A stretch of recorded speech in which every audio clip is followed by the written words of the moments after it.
Hello' everyone, মই বনাব লৈছোঁ এয়া জলফাই আচাৰ। জলফাই আচাৰ বনাবলৈ মই প্ৰথমতে জলফাইখিনি নিমখত কেইবাদিনো ৰাখি তাৰপিছত হালধি সানি শুকুৱাই ল'লোঁ। এতিয়া মই মছলা লৈছোঁ চপ, ধনিয়া, জিৰা, মিঠি, ক'লা জিৰা, আজৱাইন লগতে ক'লা সৰিয়হ। এতিয়া এখন কেৰাহীত অলপ সময় গৰম কৰি ৰাখি গোটেইখিনি মছলা ভালদৰে ভাজি ল'ম। বেছি সময় ভাজিব নালাগে, কম জুইত 5 মিনিটমান সময় ভাজিলেই হৈ যায়।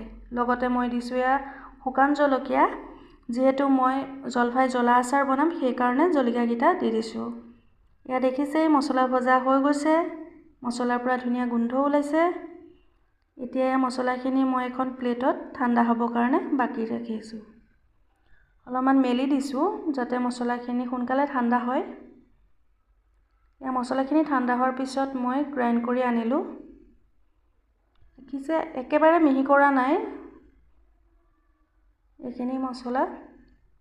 এফালে মই তেলখিনি গৰম হ'বৰ কাৰণে ৰাখি দি জলফাইখিনিৰ ওপৰত এয়া মই মছলাখিনি দি দিছোঁ। লগতে মই দিছোঁ অলপমান ৰেড চিলি পাউডাৰ। এতিয়া গোটেইখিনি একেলগতে ভালদৰে মিলাই ল'ম।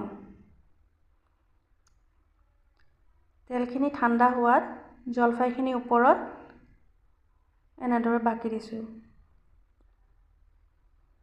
গৰম নকৰাকৈও তেল দিব পাৰি, কিন্তু মই গৰম কৰি ঠাণ্ডা কৰি দিছোঁ।